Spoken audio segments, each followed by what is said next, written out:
Hello guys, പുതിയൊരു വീട്ടിലേക്ക് എല്ലാവർക്കും സ്വാഗതം. ട്രേഡ് ചെയ്യുന്നവർക്ക് പല രീതിയിലുള്ള സ്ട്രാറ്റജീസ് യൂസ് ചെയ്യാം. എന്നാൽ എല്ലാ സ്ട്രാറ്റജി യൂസ് ചെയ്യുമ്പോഴും നമുക്ക് അവിടെ കോമൺ ആയിട്ട് യൂസ് ചെയ്യാൻ പറ്റുന്ന ഒരു സംഭവമാണ് കാൻഡിൽസ്റ്റിക്സ് പാറ്റേൺസ് എന്ന് പറയുന്നത്. അപ്പം ഇന്നത്തെ വീഡിയോയിൽ ഏറ്റവും കൂടുതൽ വർക്ക് ആവുന്ന കാൻഡിൽസ്റ്റിക്സ് പാറ്റേൺസിനെ കുറിച്ച് നമ്മൾ പറയുന്നുണ്ട്.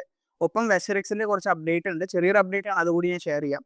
അപ്പം ഒട്ടും വലിച്ചു നീട്ടാണ്ട് നേരെ നമ്മുടെ ടോപ്പിക്കിലേക്ക് വരാം. ടോപ്പിക് എന്താണെന്ന് വെച്ചാൽ കാൻഡിൽസ്റ്റിക്സ് പാറ്റേൺസ് ആണ്. അപ്പം നമുക്ക് മൊത്തത്തിൽ നിങ്ങൾ ഗൂഗിളിനകത്ത് മൊത്തം എത്ര കാൻഡിൽസ്റ്റിക്സ് പാറ്റേൺസ് ഉണ്ടെന്ന് അടിച്ചു കൊടുത്താൽ നമുക്ക് കാണാം ഏകദേശം 59ഓളം കാൻഡിൽസ്റ്റിക്സ് പാറ്റേൺസ് ഉണ്ടെന്നാണ് പറയുന്നത്. ഈ 59 കാൻഡിൽസ്റ്റിക്സ് പാറ്റേൺസ് നമ്മൾ പഠിച്ചിട്ട് ട്രേഡ് ചെയ്യാന്ന് പറഞ്ഞാൽ അത് ഭയങ്കര ബുദ്ധിമുട്ടുള്ള കാര്യം തന്നെയാണ്. ട്രേഡ് ചെയ്യുന്നവരുണ്ട്, ഇല്ല എന്നല്ല. പക്ഷേ ഈ 59 നിന്നും കൂടുതൽ വർക്ക് ചെയ്യുന്ന ഏറ്റവും കൂടുതൽ സമയം ഈ കാൻഡിൽസ്റ്റിക്സ് പാറ്റേൺസ് റിസൾട്ട് തരുന്ന ഒരു 5-6 കാൻഡിൽസ്റ്റിക്സ് പാറ്റേൺസ് ഉണ്ട്. അതിലൊരു 3 ഇന്നത്തെ വീഡിയോയിലൂടെ പറയുന്നത്. ഒരുപാട് പറഞ്ഞാൽ വീഡിയോ ഭയങ്കര ലോങ് ആവും, അതുകൊണ്ടാണ് 3 ഒതുക്കുന്നത്. അടുത്തൊരു വീഡിയോയിൽ ബാലൻസ് ഉള്ള 3 പറയാം. അപ്പം ഏതൊക്കെയാണ് കാൻഡിൽസ്റ്റിക്സ് പാറ്റേൺസ് എന്ന് പറയുന്നതിനേക്കാൾ മുമ്പ് ഞാൻ വേറൊരു കാര്യം പറയാം. കാരണം നമുക്ക് കാൻഡിൽസ്റ്റിക്സ് പാറ്റേൺസ് പലതരത്തിലുണ്ട് പറഞ്ഞു. ഒരു സിംഗിൾ ക്യാൻഡിൽ വെച്ചിട്ട് നമുക്കൊരു പാറ്റേൺ ആയിട്ട് കൺസിഡർ ചെയ്യാം. അതുപോലെ തന്നെ ഡബിൾ ക്യാൻഡിൽസ് വെച്ചിട്ട് നമുക്കൊരു പാറ്റേൺ ആയിട്ട് ഡിസൈഡ് ചെയ്യാം. അതുപോലെ തന്നെ 3 ക്യാൻഡിൽസ് ആയിട്ട് യൂസ് ചെയ്തിട്ട് നമുക്ക് കാൻഡിൽസ്റ്റിക്സ് പാറ്റേൺസ് ഡിസ്കസ് ചെയ്യാൻ പറ്റും. അപ്പം സിംഗിൾ ക്യാൻഡിൽ ഉണ്ട്, സിംഗിൾ ക്യാൻഡിൽ വെച്ചിട്ട് കാൻഡിൽസ്റ്റിക് പാറ്റേൺ, ഡബിൾ ക്യാൻഡിൽ വെച്ചിട്ടും ട്രിപ്പിൾ ക്യാൻഡിൽ വെച്ചിട്ടൊക്കെ ഉണ്ട്. അപ്പം നമ്മൾ ഇന്നത്തെ വീഡിയോയിൽ ഈ പറയുന്നത് സിംഗിൾ ക്യാൻഡിൽ വെച്ചിട്ടുള്ള ഒരു സംഭവം, അതുപോലെ ഡബിൾ ക്യാൻഡിൽ വെച്ചിട്ടുള്ള ഒരു സംഭവം, ട്രിപ്പിൾ ക്യാൻഡിൽ വെച്ചിട്ടുള്ള ഒരു സംഭവം, ഈ 3 കാറ്റഗറിയിലുള്ള ഓരോ പാറ്റേൺസ് ആണ് ഇന്നത്തെ പറയുന്നത്. ഈ 3 ട്രെൻഡ് റിവേഴ്സൽ പാറ്റേൺസ് എന്നാണ് പറയുന്നത്. അതായത് ഒരു ട്രെൻഡ് പോയിക്കൊണ്ടിരിക്കുമ്പോൾ അതിന്റെ കണ്ടിന്യൂ ഒരു ട്രെൻഡ് ഭാഗത്തേക്ക് വന്നുകൊണ്ടിരിക്കുകയാണ്. ഇപ്പോൾ അപ് ട്രെൻഡ് ആണെങ്കിൽ മേലേക്ക് പോയിക്കൊണ്ടിരിക്കുന്നു, പെട്ടെന്ന് അത് റിവേഴ്സൽ ആവുകയാണെന്നുണ്ടെങ്കിൽ ഈ പറഞ്ഞ കാൻഡിൽസ്റ്റിക്സ് പാറ്റേൺസ് ഉപയോഗിച്ച് നമുക്ക് ഐഡന്റിഫൈ ചെയ്യാൻ പറ്റും.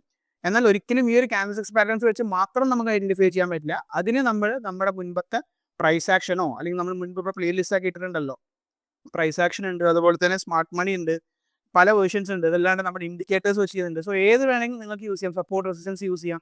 ഇതൊക്കെ യൂസ് ചെയ്തിട്ട് അതിൻ്റെ ഒപ്പം ഈ ഒരു കാൻഡിൽസ്റ്റിക്സ് കൂടി നമ്മൾ യൂസ് ചെയ്യുകയാണെങ്കിൽ ഈ പറഞ്ഞ കാൻഡിൽസ്റ്റിക്സ് പാറ്റേൺസ് കൂടി അതിനകത്ത് ഐഡന്റിഫൈ ചെയ്യാൻ പറ്റിക്കഴിഞ്ഞാൽ നമുക്ക് വിൻ റേറ്റ് ഇൻക്രീസ് ചെയ്യാൻ പറ്റും. വിന്നിങ് ചാൻസസിന്റെ പ്രോബിലിറ്റി കൂടുതലായിരിക്കും. അങ്ങനെയുള്ള ഒരു 3 ഇന്നത്തെ വീഡിയോയിൽ പറയുന്നത്. ഇനി ചെയ്യാൻ പോകുന്ന വീഡിയോയിൽ അടുത്തൊരു 3 കൂടി പറയുന്നുണ്ട്. അപ്പം ആദ്യം തന്നെ ഈ ഒരു ഇമേജ് കാണിച്ചാൽ നിങ്ങൾക്ക് ഐഡന്റിഫൈ ചെയ്യാൻ പറ്റുന്നുണ്ടെന്ന് വിശ്വസിക്കുന്നുണ്ട്. ഇല്ലാന്നുണ്ടെങ്കിൽ പേടിക്കേണ്ട, നമ്മൾ എക്സ്പ്ലെയിൻ ചെയ്ത് തരുന്നുണ്ട്. അപ്പം ആദ്യം നിങ്ങൾ മനസ്സിലാക്കേണ്ടത് ഇവിടെ 2 കാൻഡിൽസ് ഉണ്ട്. ഈ 2 കാൻഡിൽസ് ഞാൻ എങ്ങനെയാണ് കൺസിഡർ ചെയ്തതെന്ന് വെച്ചാൽ ഈ ഒരു ഭാഗം നമ്മുടെ ഈ ലെഫ്റ്റ് സൈഡ് പറയണം, ഈ ഒരു കാൻഡിൽ, അതുപോലെ ഈ ഒരു കാൻഡിൽ, ഈ ഒരു സെക്ഷൻ, ഇത് 3 നമുക്ക് ഒരു ട്രെൻഡ് റിവേഴ്സലാണ്. അതായത് ബിയറിഷിൽ നിന്നും ബുള്ളിഷിലേക്ക് പോകുന്ന ട്രെൻഡ് റിവേഴ്സലാണ് ഞാൻ ഇവിടെ ഐഡന്റിഫൈ ചെയ്തേക്കുന്നത്. അതുപോലെ നമ്മുടെ റൈറ്റ് സൈഡിലുള്ളത് ഈ ഒരു കാൻഡിൽ, അതുപോലെ ഈ 2 കാൻഡിൽ, ഈ ഒരു 3 കാൻഡിലിന്റെ പാറ്റേൺസ് എല്ലാം ഒരു ബുള്ളിഷ് ട്രെൻഡിൽ നിന്ന് റിവേഴ്സ് ആവുന്നത്. അതായത് ബുള്ളിഷ് ട്രെൻഡിൽ നിന്ന് ബിയറിഷ് ട്രെൻഡിലേക്ക് പോകുമ്പോൾ വരുന്ന റിവേഴ്സൽസ് ആണ് കാണിക്കുന്നത്. ഇനി അത് കുറച്ചും കൂടി എക്സ്പ്ലെയിൻ ചെയ്ത് കാണിച്ചു തരാം. ഇപ്പം നമുക്കറിയാം, നമ്മൾ പറഞ്ഞു ഒരു ബിയറിഷ് ട്രെൻഡിൽ നിന്നും ബുള്ളിഷ് ആവുന്നതാണ് ഈ സൈഡ് എന്ന് പറയുന്നത്. അപ്പോൾ നമ്മളിപ്പോൾ ഒരു ബിയറിഷ് ട്രെൻഡ് വന്നുകൊണ്ടിരിക്കുകയാണെന്ന് വിചാരിക്കുക. So at the end of ടൈമിൽ ഇങ്ങനെ എത്തിയപ്പോൾ നമുക്ക് ഇങ്ങനെ ഒരു കാൻഡിൽ ഫോം ചെയ്യുന്നു. ഈ കാൻഡിൽ ഫോം ചെയ്ത് ഞാൻ പറഞ്ഞു ഒരു കാൻഡിലിനെ ഇത് മാത്രം കണ്ടിട്ട് നമ്മൾ ട്രേഡ് എടുക്കാൻ പാടില്ല. പകരം ഇപ്പം നമുക്ക് നമ്മുടെ പ്രൈസ് ആക്ഷൻ വെച്ച് നോക്കുകയാണെങ്കിൽ ഇതൊരു major key level, minor key level ആണെന്ന് വിചാരിക്കുക. ഇപ്പം SMC ആണെങ്കിൽ അതൊരു ഡിമാൻഡ് ആണെങ്കിൽ സപ്ലൈ സോൺ ആണെന്ന് വിചാരിക്കുക, അല്ലെങ്കിൽ ഒരു സപ്പോർട്ട് ആണെന്ന് നിങ്ങൾ വിചാരിക്കുക. സോ ഒരു കേസിൽ ഇങ്ങനെ മാർക്കറ്റ് വന്ന് ഈ ഒരു കാൻഡിൽ നിങ്ങളിവിടെ കണ്ടു കഴിഞ്ഞാൽ, ഒപ്പം ഈ ക്യാൻഡിൽ ടാപ്പ് ചെയ്തേക്കുന്ന ഏരിയ എന്ന് പറഞ്ഞാൽ ഈ പറഞ്ഞ ഏതെങ്കിലും ഒരു സോൺ ആണ് എന്നുണ്ടെങ്കിൽ നമുക്ക് അവിടെ കൂടുതൽ മനസ്സിലാക്കാൻ പറ്റും. യെസ്, ട്രെൻഡ് റിവേഴ്സലിനുള്ള സാധ്യതകളാണ് ഇവിടെ കൂടുതൽ തെളിയുന്നത്. ഇനി ഈ ക്യാൻഡിൽ എന്താണ് ഉദ്ദേശിക്കുന്നത് ഞാൻ സിമ്പിൾ ആയിട്ട് പറഞ്ഞുതരാം. ഇവിടെ ഈ ഒരു നമുക്കറിയാം ക്യാൻഡിലിന്റെ ബോഡി എന്താണെന്ന് നിങ്ങൾക്ക് അറിയാലോ. ഇത് ഇങ്ങനെ ഒരു ക്യാൻഡിൽ ആണെന്നുണ്ടെങ്കിൽ, ഫോർ എക്സാമ്പിൾ ഇപ്പം ഇങ്ങനെയാണ് ഒരു ക്യാൻഡിൽ ഫോം ചെയ്യുന്നതെന്നുണ്ടെങ്കിൽ ഈ കാണുന്ന 2 വിക്കും, ഇത് ബോഡിയാണ്. അതിപ്പോൾ എല്ലാത്തിലും അങ്ങനെ തന്നെയാണ്. ഇവിടെ നമുക്ക് ബോഡി ചെറുതാണ്. അപ്പോൾ ഇതിന്റെ മീനിങ് എന്താ വെച്ചാൽ ഈ പ്രൈസ് ഇങ്ങനെ താഴത്തേക്ക് വന്നുകൊണ്ടിരിക്കുമ്പോൾ വീണ്ടും മാർക്കറ്റ് താഴത്തേക്ക് പോയിക്കൊണ്ടിരുന്നു. പക്ഷേ ഇവിടെ എന്താ വെച്ചാൽ ഒരുപാട് ഡിമാൻഡ് കൂടുതൽ, ഒരുപാട് പേര് ബയ്യേഴ്സ് വാങ്ങാനുള്ള ആളായതുകൊണ്ട് ഇവരെന്ത് ചെയ്തിട്ട് താഴത്തേക്ക് പോകണ്ടാതെ കൊണ്ട് ഇവിടെ നിന്ന് ഒരുപാട് ബൈ ഓർഡേഴ്സ് പ്ലേസ് ആയി. ബൈ ഓർഡേഴ്സ് പ്ലേസ് ആകുമ്പോൾ സെല് ചെയ്തുകൊണ്ടിരിക്കുന്ന ആൾ പെട്ടെന്ന് മേലേക്ക് പോയി ഇവിടെ വെച്ച് ക്ലോസ് ആവും. അതാണ് ഇതൊരു നമുക്ക് പറയാം ട്രെൻഡ് റിവേഴ്സൽ ആണെന്ന് പറയാൻ കാരണം എന്താ, ഒരു ഡൗൺ ട്രെൻഡിനകത്ത് ഒരുപാട് പേര് വാങ്ങാനുള്ള സ്ഥലം എത്തിയപ്പം താഴത്തേക്ക് പോകുന്നതിന് പകരം തിരിച്ച് ബയേഴ്സ് കൂടുതലുള്ളതുകൊണ്ട് അവർ കൺട്രോൾ എടുത്തിട്ട് ഇവിടെ നമുക്ക് റിവേഴ്സൽ പാറ്റേൺ തന്നു. അപ്പം ഇതാണ് ഫസ്റ്റ് പാറ്റേൺ എന്ന് പറയുന്നത്. ഇതേ സിനാരിയോ ബിയറിഷ് മാർക്കറ്റ് ആണെങ്കിൽ നമുക്ക് ഇവിടെ ബുള്ളിഷ് ട്രെൻഡ് ഇങ്ങനെ പോയിക്കൊണ്ടിരിക്കുക. ബുള്ളിഷ് ട്രെൻഡ് പോകുന്നു, ഒപ്പം നമുക്ക് ഇവിടെ ഒരു മേജർ കീ ലെവൽ അല്ലെങ്കിൽ ഏതൊരു സപ്ലൈ സോണോ അല്ലെങ്കിൽ ഒരു റെസിസ്റ്റൻസോ ഉണ്ടെന്നുണ്ടെങ്കിൽ അവിടെ എത്തുമ്പോൾ ഇങ്ങനെ ഒരു ക്യാൻഡിൽ കിട്ടിക്കഴിഞ്ഞാൽ അത് നമ്മൾ മനസ്സിലാക്കേണ്ടത് മാർക്കറ്റ് മേലേക്ക് പോയിക്കൊണ്ടിരിക്കുകയായിരുന്നു. ഇവിടെ എത്തിയപ്പം ഒരുപാട് പേര് വിൽക്കാനാണ് ഉണ്ടായിരുന്നത്. അപ്പം ഇങ്ങോട്ട് പോയ സമയത്ത് വിൽക്കുന്ന ആൾക്കാരെല്ലാം വിറ്റ് തുടങ്ങി മെല്ലെ താഴത്തേക്ക് വന്ന് അവസാനം ഇത് ഇങ്ങനെയാണ് ക്ലോസ് ചെയ്തത്. അപ്പോൾ ഇവിടെ എന്താ, ഇവിടെ കൺട്രോളാരാണ്, സെല്ലേഴ്സ് ആണ് കൺട്രോളുള്ളത്. അതുകൊണ്ടാണ് നമ്മൾ ഇത് ഒരു റെസിസ്റ്റൻസിന്റെ മീൻസ് താഴത്തേക്ക് വരുമ്പോൾ ഈ ഒരു അപ് ട്രെൻഡിന്റെ ഒരു ട്രെൻഡ് റിവേഴ്സൽ ആണ് നമുക്ക് മനസ്സിലായത്. ഈ ഒരു പാറ്റേൺ നമ്മൾ പറയുന്നതാണ് സിമ്പിൾ ആയിട്ട് പറയുകയാണെങ്കിൽ പിൻ ബാർ ക്യാൻഡിൽസ് എന്ന് പറയും. പിൻ ബാർ, നമുക്ക് ഒരു ടൈപ്പ് പേര് മാത്രമേ അവിടെ എഴുതുന്നുള്ളൂ, പിൻ ബാർ ആണ്. കാരണം നമ്മളിപ്പം പിൻസ് നമുക്ക് ഒരു നോട്ടീസ് ബോർഡിലൊക്കെ ഒട്ടിച്ചേക്കുന്ന പിന്നിന്റെ ആ ഒരു ഷേപ്പിലാണ് ഇത് വരുന്നുണ്ടാവുക. അതുകൊണ്ടാണ് ഇത് പിൻ ബാർ ടൈപ്പ് എന്ന് പറയുന്നത്. ഇത് ഒറ്റ ക്യാൻഡിൽ വെച്ച് യൂസ് ചെയ്യുന്ന ഒരു പാറ്റേൺ ആണ്. അടുത്തത് മോസ്റ്റ് കോമൺലി യൂസ്ഡ് ആയിട്ടുള്ള ഒരു പാറ്റേൺ ആണ്. ഇതിന്റെ പേര് ആദ്യം പറയാം. ഇതിന്റെ പേര് പറയുന്നത് എൻകൾഫിംഗ് പാറ്റേൺ എന്നാണ്. അതായത് എൻഗൾഫിംഗ് ക്യാൻഡിൽസ് നിങ്ങൾക്ക് അറിയാമെന്ന് വിശ്വസിക്കുന്നുണ്ട്. ബുള്ളിഷ് ആയിട്ടുള്ള ബിരിഷ് ആയിട്ടുള്ളത്. ഇപ്പോൾ എൻഗൾഫിംഗ് പാറ്റേൺ നമുക്ക് പറയാം. 3 ബാറിൽ 2 ബാർ എൻഗൾഫിംഗ് പാറ്റേൺ എന്നൊക്കെ വേണമെങ്കിൽ നമുക്ക് പറയാം. ഇതും ഇതേപോലെ തന്നെയാണ് കൺസിഡർ ചെയ്യേണ്ടത്. മാർക്കറ്റ് താഴത്തേക്ക് വരുന്നു. താഴത്തേക്ക് വരുമ്പോൾ നമുക്ക് ഇവിടെ ഈ ഒരു കൺസിഡറേഷനിൽ ഇവിടെ നമുക്കൊരു ഡിമാൻഡ് സോൺ ഉണ്ട്, അല്ലെങ്കിൽ ഒരു സപ്പോർട്ട് ഉണ്ട് എന്നുണ്ടെങ്കിൽ മാർക്കറ്റ് വരുന്നു. ഇവിടെ എല്ലാം ക്യാൻഡിൽ ഫോം ചെയ്തു. അതിനുശേഷം ഇവിടെ ഒരു ബിയറിഷ് ക്യാൻഡിൽ ഫോം ചെയ്തു, വിച്ച് ഈസ് ഓൾസോ ഗുഡ്. അടുത്തും ഒരു ബിയറിഷ് ക്യാൻഡിൽ എക്സ്പെക്ട് ചെയ്യുന്ന സമയത്തായിരിക്കും നമുക്ക് ഈ ഒരു ബിയറിഷ് ക്യാൻഡിലിന്റെ ബോഡിയൊക്കെ ബ്രേക്ക് ചെയ്തിട്ട് ഒരു ബുള്ളിഷ് ക്യാൻഡിൽ, വലിയ രീതിയിലൊരു ബുള്ളിഷ് ക്യാൻഡിൽ ഇവിടെ ഫോം ചെയ്തിട്ടുണ്ടാവുക. നമുക്കറിയാം ഓൾറെഡി ഇവിടെ ഒരു ഡിമാൻഡ് സോൺ ആണ്, അതുപോലെ ഒരു സപ്പോർട്ടാണ് നമുക്കറിയാം. അപ്പം ഈ ഒരു ബുള്ളിഷ് ക്യാൻഡിൽ ഇങ്ങനെ ബിയറിഷ് ക്യാൻഡിൽ വന്നുകൊണ്ടിരിക്കുന്ന സമയത്ത് അടുത്തൊരു ക്യാൻഡിൽ ഇതിനെയൊക്കെ ഓവർടേക്ക് ചെയ്ത് വലിയൊരു ബുള്ളിഷ് ക്യാൻഡിലാണ് ക്ലോസ് ചെയ്തതെന്നുണ്ടെങ്കിൽ നമുക്ക് അവിടെ എന്ത് ചെയ്യാം, ഒരു ബൈ വേണമെങ്കിൽ പ്ലേസ് ചെയ്യാം. ബൈ ചെയ്യുമ്പോൾ നമ്മൾ ഇവിടെ ബൈ ചെയ്യുകയാണെങ്കിൽ ക്യാൻഡിൽ ക്ലോസ് ചെയ്ത് ഇവിടെ ബൈ ചെയ്യുമ്പോൾ നമ്മുടെ സ്റ്റോപ്പ് ലോസ് മേ ബി ഇവിടെ വെച്ചിട്ട് നമുക്ക് 1:2 എന്നുള്ള രീതിയിൽ ടാർഗറ്റ് സെറ്റ് ചെയ്യാം. അല്ലെങ്കിൽ 1:3 വരെ മാക്സിമം. 1:2 ആണെങ്കിൽ ഓക്കെ ആണ്. അപ്പം നമ്മൾ സ്വന്തം പൈസ ഇട്ട് ചെയ്യുകയാണെന്നുണ്ടെങ്കിൽ, ഐ മീൻ നമ്മളിപ്പോൾ സ്വന്തം പൈസ ഇട്ട് ട്രേഡ് ചെയ്യുള്ളൂ, അതല്ല നമ്മൾ ചെറിയ $100, $200, $300 ഇട്ട് ചെയ്യുകയാണെന്നുണ്ടെങ്കിൽ ഈ 1:2 എന്ന് പറയുമ്പോൾ നമുക്ക് ചിലപ്പോൾ വളരെ ചെറിയൊരു എമൗണ്ട് മാത്രമേ പ്രൈസ് കിട്ടുന്നുള്ളൂ, എസ്പെഷ്യലി ക്രിപ്റ്റോന്റെ കേസിൽ. പിന്നെ ടൈം ഫ്രെയിം എന്ന് പറയുന്നത് നമ്മൾ 5 മിനിറ്റ് യൂസ് ചെയ്യാറുണ്ട്, 50 മിനിറ്റ് യൂസ് ചെയ്യാറുണ്ട്, 1 അവർ യൂസ് ചെയ്യാറുണ്ട്. സോ 1 അവർ ആണെങ്കിൽ കുറച്ചും കൂടി വലിയൊരു എമൗണ്ട് ആയിരിക്കും പ്രൈസ്. പക്ഷേ 5 മിനിറ്റ് 50 മിനിറ്റ് ആണ് എന്നുണ്ടെങ്കിൽ നമുക്ക് ചെറിയൊരു പ്രോഫിറ്റ് ഉണ്ടാവുള്ളൂ. സോ അങ്ങനത്തെ സിറ്റുവേഷൻ വരുമ്പോഴാണ് നമ്മൾ മുൻപത്തെ വീഡിയോയിൽ പറഞ്ഞിട്ടുള്ള ഈ ഫണ്ടഡ് അക്കൗണ്ടിന്റെ ഓപ്ഷൻ ഞാൻ പറഞ്ഞിട്ടുണ്ടായിരുന്നു. നിങ്ങൾക്ക് അറിയുമെന്നറിയില്ല. അപ്പോൾ ഇതിന്റെ ഡീറ്റെയിൽസ് വേണമെന്നുണ്ടെങ്കിൽ പറയാം. ഒരുപാട് ഫണ്ടഡ് അക്കൗണ്ട്സ് ഉണ്ട്. ഇപ്പോൾ നമ്മൾ ക്രിപ്റ്റോ അല്ലാണ്ട് ഫോറക്സിനകത്ത് ഫണ്ടഡ് അക്കൗണ്ട്സ് ഉണ്ട്. അവിടെ എന്താണെന്ന് വെച്ച് കഴിഞ്ഞാൽ ഏറ്റവും വലിയ ഡിഫറൻസ്, ഇപ്പോൾ അവിടെയൊക്കെ നമുക്ക് കൺഫ്യൂഷൻ ആവും. 0.01, 0.1 അങ്ങനെ ഓരോ ലോട്ട് സൈസ് ആണ് ബിറ്റ് കോയിനും എത്തീരിയൊക്കെ ട്രേഡ് ചെയ്യേണ്ടത്. പക്ഷേ ഈ പറഞ്ഞ ബിഗ് ഫണ്ടിനകത്ത് അങ്ങനെയല്ല. ഡീറ്റെയിൽസ് വേണമെങ്കിൽ ഞാൻ ചെയ്യാം, ഡീറ്റെയിൽ ആയിട്ട് ചെയ്യാം. ഇതിനകത്ത് നമുക്ക് ശരിക്കും ഒരു വലിയ എക്സ്ചേഞ്ച്, ബൈനാൻസ് പോലുള്ള എക്സ്ചേഞ്ച് ചെയ്ത് ട്രേഡ് ചെയ്യുമ്പോൾ നമ്മളിലുള്ള പൈസയ്ക്ക് മേ ബി ഇത്ര ശതമാനം 0.25 എത്തീരിയം അല്ലെങ്കിൽ 0.50 BTC ആ രീതിയിൽ തന്നെയാണ് നമുക്ക് ഇന്നത്തെ ട്രേഡ് കിട്ടുന്നുണ്ടാവുക. അതുകൊണ്ടാണ് ഞങ്ങൾ റെക്കമെൻഡ് ചെയ്തത്. എനിവേ അതവിടെ നിൽക്കട്ടെ. അപ്പം ഞാൻ പറഞ്ഞത് ഇപ്പം ഇങ്ങനെ പോവുകയാണെന്നുണ്ടെങ്കിൽ നമുക്ക് ഇവിടെ എൻട്രി എടുത്തിട്ട് 1:2 എന്നുള്ള രീതിയിൽ പ്രോഫിറ്റ് ടാർഗറ്റ് സെറ്റ് ചെയ്യാം. അപ്പം നമുക്ക് എന്താ വലിയൊരു എമൗണ്ടിൽ നമ്മൾ ട്രേഡ് ചെയ്യുന്നുണ്ട് തന്നെ നമുക്ക് 1:2 അടിച്ചാൽ തന്നെ അത്യാവശ്യം നല്ല പ്രോഫിറ്റ് തന്നെയാണ് കിട്ടാനുണ്ടാവുക.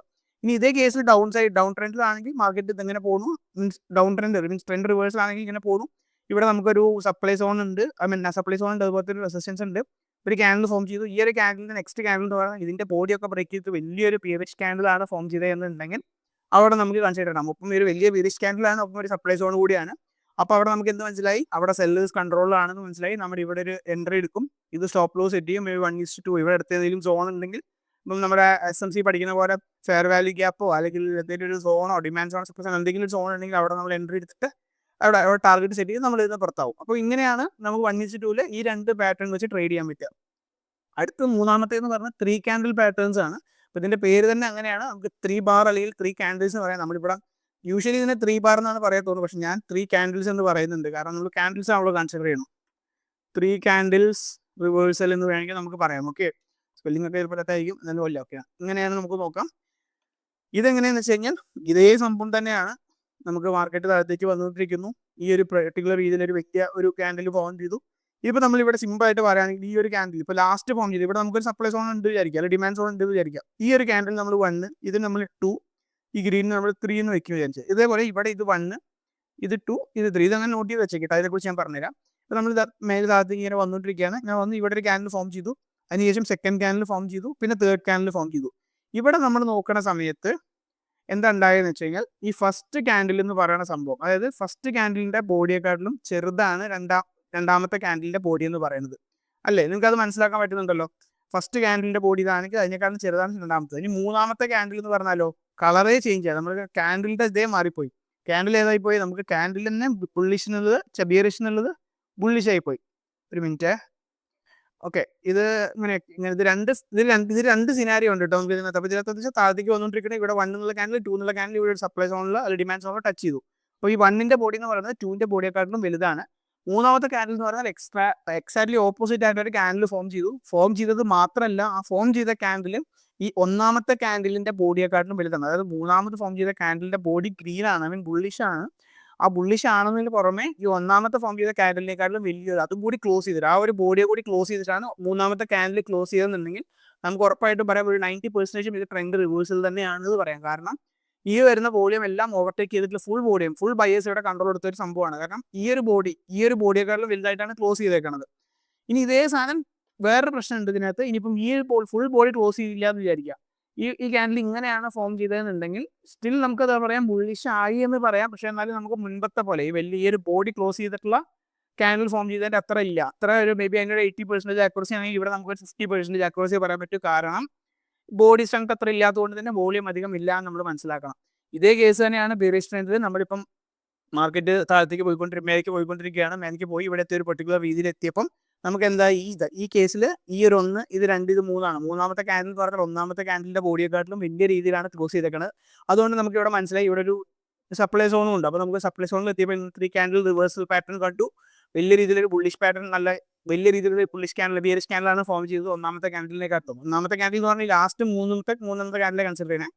ഒന്നാമത്തെ ക്യാൻഡിലേക്കാളും വലിയൊരു ക്യാൻഡിലാണ് ഫോം ചെയ്തത്. അതുകൊണ്ട് തന്നെ നല്ല രീതിയിലൊരു റിവേഴ്സൽ നമ്മൾ എക്സ്പെക്ട് ചെയ്യാം എന്നുള്ളതാണ് അതിൻ്റെ അർത്ഥം.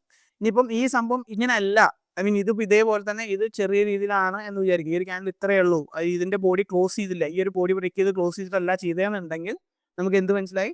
ബെയറിഷ് ട്രെൻഡ് ആണ്, ട്രെൻഡ് ചേഞ്ച് ചെയ്യുന്ന ഒരു പരിപാടിയാണ്. എന്നാലും ഇത് അത്രത്തോളം വോളിയം ഇവിടെ വന്നിട്ടില്ല എന്ന് നമുക്ക് മനസ്സിലാക്കാൻ പറ്റും.